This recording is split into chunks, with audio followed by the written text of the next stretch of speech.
হেমেন্দ্র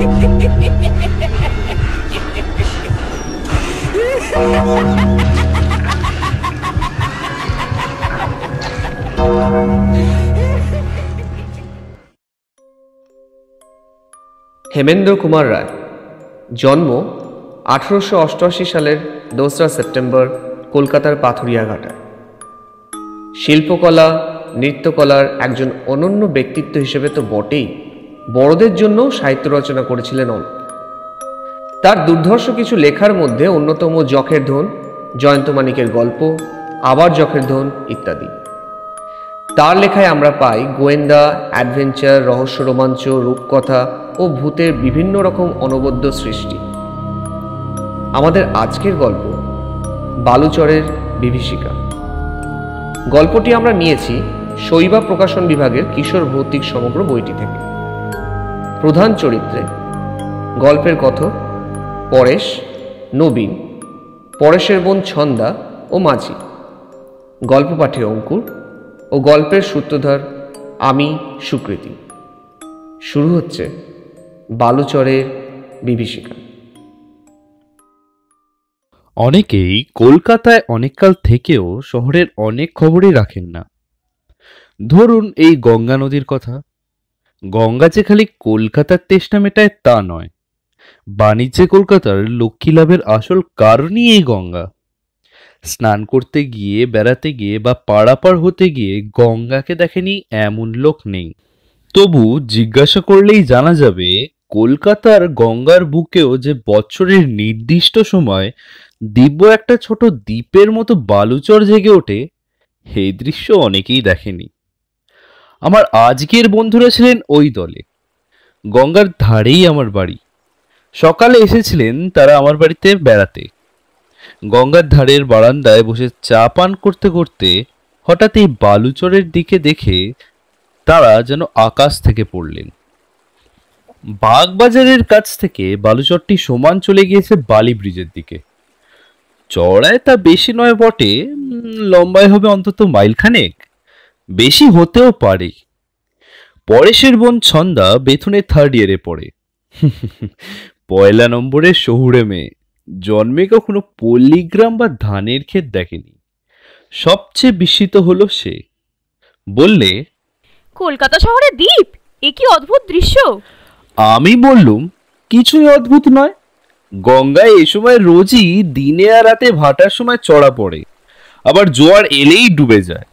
পরেশ বললে, আরে আমরা বালিগঞ্জবাসী জীব, পাশের বাড়ির খবর রাখি না, তা আবার বাগবাজারের গঙ্গা। সে তো আমাদের পক্ষে দস্তুর মতো বিদেশি নদী, ম্যাপ দেখে তার অস্তিত্বের খবর পাই। ছন্দা বিপুল পুলকে নেচে উঠে বললে, ওখানে যাওয়া যায় না বর্দা? সে আমাকে বর্দা বলে ডাকত। বললুম, খুব সহজেই যাওয়া যায়, একখানা মাত্র পানসির দরকার। পরেশ মহা আনন্দে বললে, ডাকো তাহলে একখানা পানসি। আমরা ভারতের প্রধান নগর কলকাতার মাঝখানেই দ্বীপ ভ্রমণ করব। নবীন বললে, তারপর ভ্রমণ কাহিনী লিখে মাসিক পত্রে প্রকাশ করব। আমি বললুম, আচ্ছা আচ্ছা, তাই হবে তাই হবে, সাধু সাধু। ঠাট্টা করে বললুম বটে, কিন্তু তখনও পর্যন্ত ঘুণাক্ষরেও সন্দেহ করতে পারিনি যে আমাদের এই ভ্রমণটা সত্য সত্যই একটি চমকপ্রদ অসাধারণ কাহিনী হয়ে দাঁড়াবে।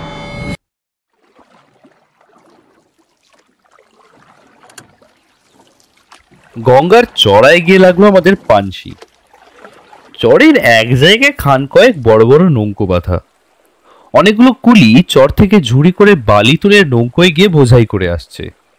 গঙ্গার এক পারে কলকাতার অগণ্য বাড়ির থাক সাজানো রয়েছে, আর এক পারে রয়েছে গাছের সার, চিমনিওয়ালা কলকারখানা ও মন্দির প্রভৃতি। উত্তর দিকে বালির রাঙা সাঁকো এবং তারই এক মুখে দক্ষিণেশ্বরের কালী মন্দির ও আর এক মুখে বেলুড়ের নতুন মঠের গম্বুজ। চরের যেদিকটা নির্জন আমরা সেই দিকে গিয়ে নামলুম। বাতাসে কালো চুল ও বেগুনি শাড়ির আঁচল উড়িয়ে ছন্দা মহা আনন্দে ভিজে বালির উপরে ছুটোছুটি শুরু করে দিল। নবীন এদিক ওদিক দৃষ্টিপাত করে বললে, চরটাকে ডাঙা থেকেই ভালো দেখাচ্ছিল। এখানে তো ভ্রমণ কাহিনী লেখার মতো কোনো মাল মশলাই চোখে পড়ছে না। ওখানে বালি বোঝাই নৌকা, চরের চারপাশে গঙ্গার ঘোলা জল আর জেলে ডিঙি, মাথার উপরে উঠছে কতগুলি গাংচিল। দেখ, এই নিয়ে কি আর ভ্রমণ কাহিনী রচনা করা যায়? পরেশ বললে, আরে ধুত্তর, রাখো তোমার ভ্রমণ কাহিনী। জীবনে যা দেখিনি, আজ সশরীরে সেই দ্বীপে আরোহণ করলু। আরে এইটাই তো সবচেয়ে বড় কথা। এই ঠাঁইটিকে আমরা যদি ইংল্যান্ড, অস্ট্রেলিয়া, সুমাত্রা কি সিংহলের ক্ষুদ্র সংস্করণ বলে মনে করি, তাহলে কার সাধ্য ভাই প্রতিবাদ করে?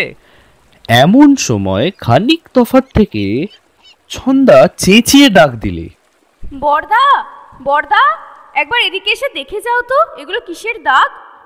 তার কাছে গিয়ে দেখি বালির উপরে হেঁট হয়ে পড়ে অত্যন্ত কৌতূহলে কিসের দিকে সে তাকিয়ে রয়েছে। বালির উপরে অনেকগুলো অদ্ভুত চিহ্ন। পরেশ দেখে বললে, আরে এ তো পায়ের দাগ। আমি বললুম, কিন্তু কোন জীবের পায়ের দাগ বলতো? আমরা কেউ পদচিহ্ন বিশরদ না হয়েও বলতে পারি এ দাগগুলো কোনো চতুষ্পদ জীবের পায়ের দাগ নয়। এগুলো যার পায়ের দাগ সে দু পায়ে হাঁটে। মানুষ দু পায়ে হাঁটে বটে, কিন্তু এগুলো মানুষের পায়ের দাগ নয়। হ্যাঁ, পাখি দু পায়ে হাঁটতে পারে, কিন্তু কোন পাখির পায়ের দাগই এত বড় বা এরকম দেখতে হয় বলতো? এমন বড় যার পা, তার দেহ না জানি কত প্রকাণ্ড। দেখেছো পরেশ, এ প্রায় মস্ত মস্ত নখও আছে। কি ভয়ানক! যে এমন পায়ের অধিকারী, তার চেহারা দেখলে হয়তো পেটের পিলে চমকে যাবে। নবীন চোখ পাকিয়ে বললে, দুই সার পায়ের দাগ দেখা যাচ্ছে। গঙ্গা থেকে কোনো জীব উঠে চরের ওপরে এসে আবার হয়তো জলে ফিরে গিয়েছে। আমি বললুম, কিন্তু কোনো জলচর জীবী দু পায়ে ভর দিয়ে বেরিয়ে বেড়াতে পারে না। কুমির ডাঙায় ওঠে, তবে তার পায়েরও তো অভাব নেই, তার তো চারখানা পা। পরেশ এক কথায় সমস্ত উড়িয়ে দিয়ে বললে, আরে ধুর, এগুলো পায়ের দাগের মতন দেখতে বটে, কিন্তু পায়ের দাগই নয়। নবীনও সায় দিয়ে বলল, এই ঠিক কথা। গঙ্গা স্রোতের তোড়ে বালির উপরে এই অদ্ভুত দাগগুলো হয়েছে। আমিও তাছাড়া আর কিছু ভাবতে পারলুম না। এগুলো কোনো জীবের পায়ের দাগ হলে তাকে সৃষ্টি ছাড়া আজগুবি জীব বলেই মানতে হয়, এবং তেমন উদ্ভট জীব কলকাতার গঙ্গার চরে আসবে কেমন করে? এলেও খবরের কাগজের সর্বদর্শী রিপোর্টারদের চোখকে সে ফাঁকি দিতে পারত না।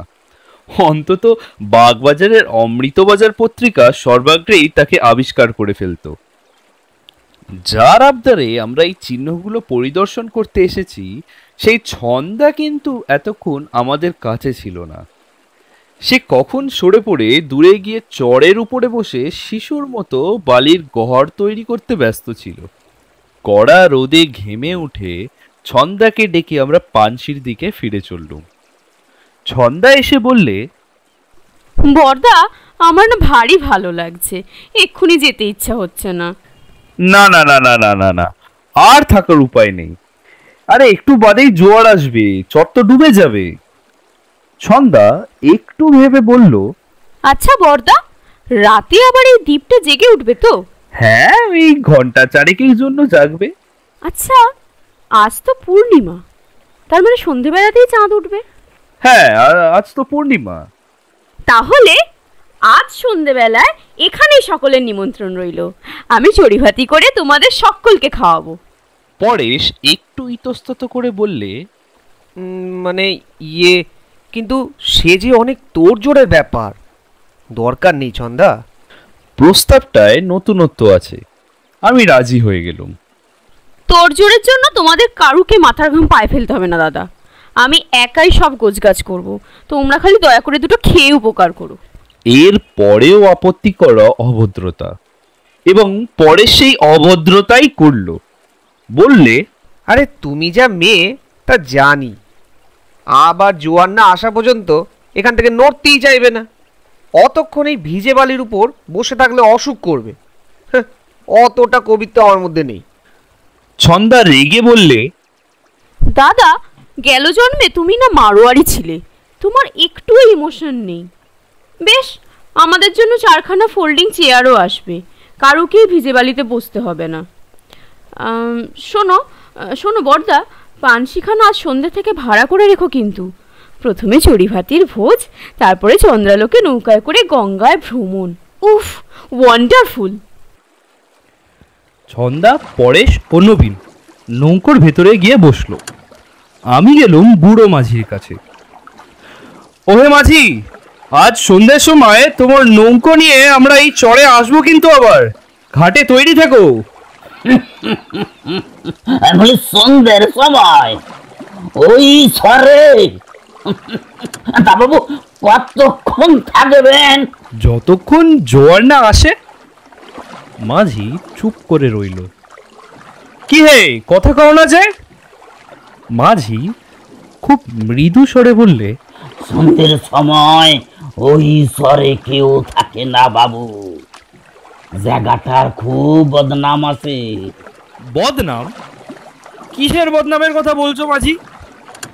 অল্পক্ষণ ইতস্তত করে মাঝি বললে, কিসের বদনাম তা জানি না বাবু, তবে কি জানেন বাবু,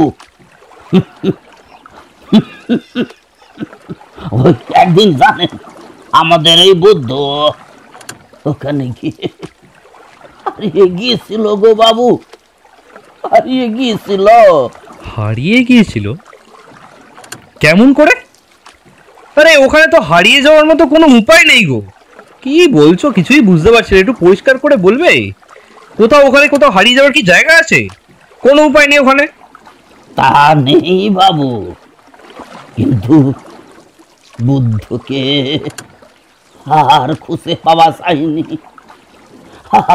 আর খুঁজে পাওয়া যায়নি গো। আরে তাহলে দেখো, সে হয়তো জলে ডুবে ডুবে গিয়েছিল। হতেও পারে, আবার নাও হতে পারে।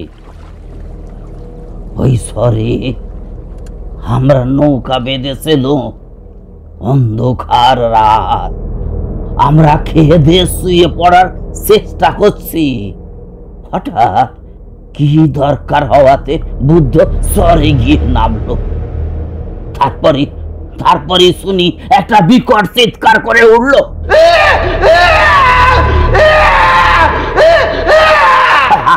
আমরা সবাই আলো টালো নিয়ে বেরিয়ে পড়লো, কিন্তু আর বুদ্ধর ছাড়া কি দেখা পাওয়া গেল না।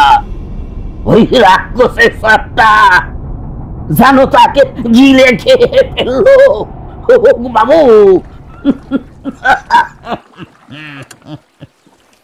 চর নয় মাঝি, তাকে গিলে ফেলেছে এই গঙ্গা। উফ, তোমরা কি সব বানিয়ে বানিয়ে যে বলো না। হতেও পারে, আবার নাও হতে পারে। তবে কি জানেন বাবু, আর কিছু কাল পরে আরো এক রাতে বদ্রি ওই সরে নৌকা বেঁধেছিল। সকালে উঠে দেখি তাদের দলের একজন নেই, সে যে কোথায় গেল তা কেউ জানে না। বাপুজি আবারও বলছি বাপুজি, ওই সরের ভারী বদনাম। এই থামো থামো, যত সব মিথ্যে ভয়। আরে গঙ্গায় তো রোজই লোক ডুবছে, চরের দোষ দাও কেন? আচ্ছা তাহলে একটা কথা বলো তো, তোমার নৌকো কি পাওয়া যাবে কি যাবে না? পাওয়া যাবে না কেন বাপুজি? পয়সার জন্যই তো আমরা নৌকা চালাই। আপনি পয়সা দিচ্ছেন, আমরাও নৌকা আনবো। তবে কি জানেন বাপুজি, ওই জায়গাটার খুব বদনাম।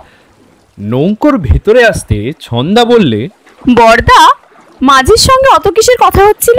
আরে ওসব বাজে কথা, মিথ্যে তার মনে ভয় জাগানো উচিত নয়। আমার কাছে মাঝির গল্প হাস্যকর বলে মনে হচ্ছিল, তবে একটা ভয় আছে, চরে চোরাবালি নেই তো। গঙ্গা তখন চাঁদের আলোর সঙ্গে খেলা খেলেই শুধু করছিল না, গল্পও করছিল বটে, সুন্দর কুলুকুলু স্বরে। সেই গল্প যারা বুঝতে পারে তারাই হয় কবি। আমরা কেউ কবি নই, আমাদের মন কিন্তু ওই চড়িভাতির কথা ভেবেই সরস হয়ে উঠেছিল। তা ছন্দা উদর তৃপ্তির আয়োজন বড় কম করেনি। মাংস হবে, খিচুড়ি হবে, আরও কি কি হবে, ভীমনাগের সন্দেশ, নবীন ময়রার রসগোল্লা, আমের চাটনিও এসেছে 1 বোতল। একে চড়িভাতি না বলে রীতিমতো ভোজের আয়োজন বলাই উচিত। ছন্দা 2টো পেট্রোলের লণ্ঠন জ্বাললে, যদিও আজকের পূর্ণিমায় তাদের খুব একটা দরকার ছিল না। তারপর 2টো ইকমিক কুকারে রান্না চড়িয়ে দিয়ে বললে, চলো এইবারে দ্বীপে খানিকটা ভ্রমণ করে আমরা খিদেটা বাড়িয়ে আসি। নবীন গম্ভীর হয়ে বললে, খিদে দ্বিগুণ বাড়লে অতিরিক্ত খাবারের যোগান দেবে কেমন করে? মনে রেখো ছন্দা, এখানে কিন্তু কলকাতার মতো খাবারের দোকান নেই। আমরা বাস করছি এক অচেনা বিজন দ্বীপে। পরেশ বললে, রবিনসন ক্রুসো দ্বীপের চেয়েও এই দ্বীপ ভয়ানক। এখানে ফ্রাইডের মতো বিশ্বস্ত ভৃত্যও মিলবে না যে খাবার কিনতে পাঠাবো। ছন্দা হাত নেড়ে বললে, ওগো ক্ষুধার্ত ভদ্রলোকরা, থামো, তোমাদের ভুঁড়ির বহর আমার জানা আছে। চলো বর্দা। আমরা চর ধরে হন হন করে এগিয়ে যাচ্ছি দেখে নৌকো থেকে মাঝি সাবধান করে দিলে, বাবু বেশি দূর যাবেন না বাবু, এটা বেড়াতে যাওয়ার জায়গা নয়। মাঝির কথার মানে বুঝে আমার হাসি পেল। এখানে কিসের ভয়? আকাশ ভরে জাগছে চাঁদের মৌন সঙ্গীত, কানে আর প্রাণে জাগছে ঠান্ডা বাতাসের গুঞ্জন, এবং বালুচরের কুলে কুলে জাগছে গঙ্গার রচিত কবিতার ছন্দ। এপারে ওপারে আলোর মালায় মালায় দেখছি যেন দীপাবলির উৎসব। ছন্দা খিলখিল করে হেসে উঠে বললে, বুড়ো মাঝির কথা শোনো, এটা নাকি বেড়াবার জায়গা নয় তো ঘুমোবার জায়গা নাকি? পরেশ বললে, আমার কিন্তু খুব ঘুম আসছে ছন্দা। গঙ্গার ওই কুলকুল শব্দ, এই ঝিরঝিরে বাতাস, আর এমন ঝিলমিলে জ্যোৎস্না, সবই যেন কেমন স্বপ্ন। আমি বললুম, সবই যখন স্বপ্নময় আর সঙ্গীতময়, তখন ছন্দার গলাও আর চুপ করে থাকে কেন? ছন্দা, ছন্দা, চলতে চলতে তুমিও রবি ঠাকুরের একটা গান ধরে ফেলো তো দেখি। ডান হাত দিয়ে নিজের বাঁ হাতের উপরে সজোরে ও সশব্দে এক তালি বসিয়ে দিয়ে নবীন বলে উঠলে, ঠিক বলেছ, লাখ টাকার এক কথা। এ সময়েও যদি রবি ঠাকুরের গান না হয় তাহলে বৃথাই তিনি সঙ্গীত রচনা করেছেন। গাও ছন্দা, গাও গাও গাও। ছন্দা আপত্তি করলে না। আজ জ্যোৎস্না রাতে সবাই গেছে বনে, আজ জ্যোৎস্না। রবীন্দ্রনাথের গান হচ্ছে প্রকৃতির নিজস্ব জিনিসের মতো, তার সঙ্গে আজকের এই জ্যোৎস্না মাখা গঙ্গার কলতান এমনিই খাপ খেয়ে গেল। আমি বললুম, চমৎকার ছন্দা, চমৎকার। এখানে মানুষের বিনা বেনুর সঙ্গত নেই, তুমি যেন তাই গঙ্গার সুরে সুর মিলিয়েই গান ধরেছ। ছন্দা খানিকক্ষণ নীরবে কান পেতে গঙ্গার ঢেউয়ের গান শুনলে, তারপর বললে, গঙ্গার সুর? তবে তোমরা যদি কেউ এখানে না থাকতে, যদি এই নির্জন চরে একলা বসে বসে আমার গঙ্গার এই কল্লোল শুনতে হতো, তাহলে আমি নিশ্চয়ই ভয় পেতুম। ভয় পেতে? সে কি? আরে চেয়ে দেখো না, পূর্ণিমা চাঁদও পৃথিবীকে স্পষ্ট করতে পারেনি, আলোর সঙ্গে যেন আবছায় মাখানো। কলকাতার বাড়িঘর যে এত কাছে, কিন্তু এই নির্জন নিরালা বালুচরের সঙ্গে আজ যেন মানুষের কোনো সম্পর্ক আছে বলে মনে হচ্ছে না। আজ আমরা যেন এখানে অনধিকার প্রবেশ করেছি। মনে হচ্ছে এই চরের যেন একটা আত্মা আছে, আর মানুষের ছোঁয়া পেয়ে সে অসন্তুষ্ট হয়ে উঠেছে। বর্দা, গঙ্গার ডাক শুনেছ? ওই ডাক যেন ছুটে আসছে যেন অতল পাতালের গভীর অন্ধকার থেকে, যেখানে হাসি নেই, আলো নেই, মানুষ নেই। সেখানে পাতা আছে শুধু শীতল মৃত্যুর কঙ্কাল শয্যা, যেখানে দয়া মায়া প্রেমের নাম কেউ কোনোদিন শোনেনি। গঙ্গার ওই ডাক কি সঙ্গীত বলে মনে করো? ও যেন প্রাণদণ্ডের বাণী, ও যেন জীবনের বিরুদ্ধে, মানুষের বিরুদ্ধে, আমাদের সবার বিরুদ্ধে অভিশাপময় নিষ্ঠুর প্রতিবাদ। না, মানুষের পক্ষে নিঝুম রাত্রে এখানে একলা থাকা অসম্ভব। পরেশ বিরক্ত হয়ে বললে, ছন্দা, তুই না বড় বিনিয়ে বিনিয়ে কথা বলতে শিখেছিস। তুই যেন আমাদের ভয় দেখাবার চেষ্টা করছিস। নবীন কিন্তু কোনো কথাই শুনছিল না। নিষ্পলক নেত্রে একদিকে তাকিয়ে থাকতে থাকতে হঠাৎ সে চমকে উঠল। এটা কি? তার দৃষ্টি অনুসরণ করে দেখলুম খানিক তফাতেই দুটো উজ্জ্বল লণ্ঠন জ্বলছে আর কুকারে আমাদের খাবার সিদ্ধ হচ্ছে। নবীন, এই নবীন, কি দেখে তুমি চমকে উঠলে? ওখানে তো দেখে চমকানোর মতো কিছুই নেই। নবীন অত্যন্ত অস্বাভাবিক স্বরে বললে, ভালো করে তাকিয়ে দেখো, ভালো করে তাকিয়ে দেখো। তীক্ষ্ণ চোখে আবার সেই দিকে তাকিয়ে থাকতে থাকতে আমার বুক ছমছম করতে লাগলো। ওখানে কিছুই নেই, কিন্তু তবুও যেন কিছু আছে। কি ওটা? ওকে কি শূন্যতার মধ্যে শূন্যতার মূর্তি বলবো, না চাঁদের আলোর মধ্যে ঘনীভূত আলোর মূর্তি? ওকে দেখাও যায়, দেখা যায়ও না, যেন নিরাকারের প্রকাণ্ড আকার, কিন্তু ভয়াবহ।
নৌকায় চলো।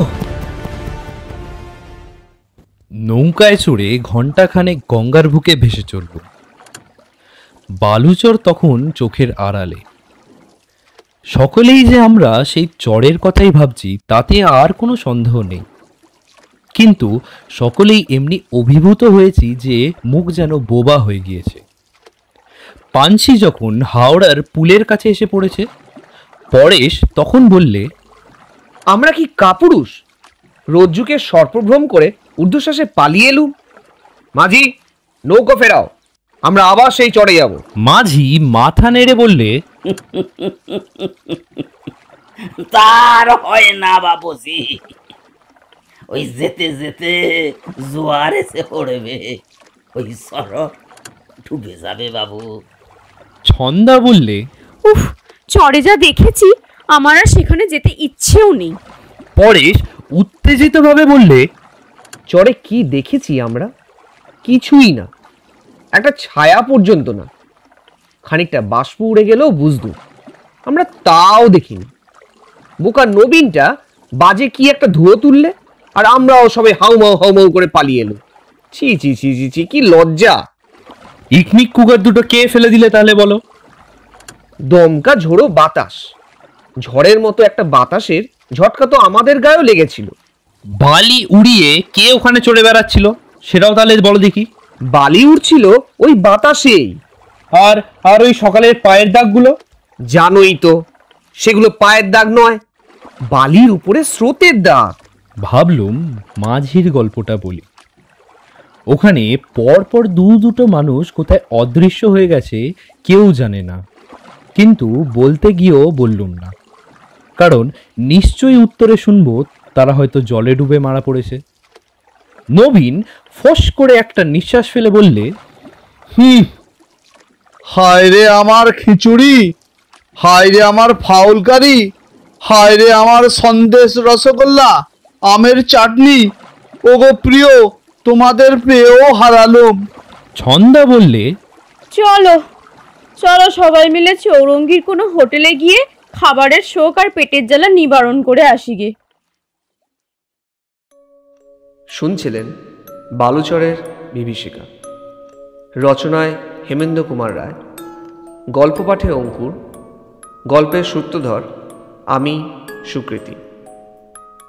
নবীনের ভূমিকায় সমর দে, পরেশের ভূমিকায় সুকৃতি, ছন্দার ভূমিকায় সুস্মিতা ও মাঝির ভূমিকায় স্বপন কুমার দাস। শব্দগ্রহণ, আবহ সঙ্গীত এবং স্পেশাল এফেক্টসে নিশিকথা টিম এবং আর্ট ওয়ার্কে পূজা। আগামী সপ্তাহে ঠিক এই সময় আরও একটি নতুন গল্প নিয়ে হাজির হব আমরা। শ্রোতাদের আন্তরিক ধন্যবাদ।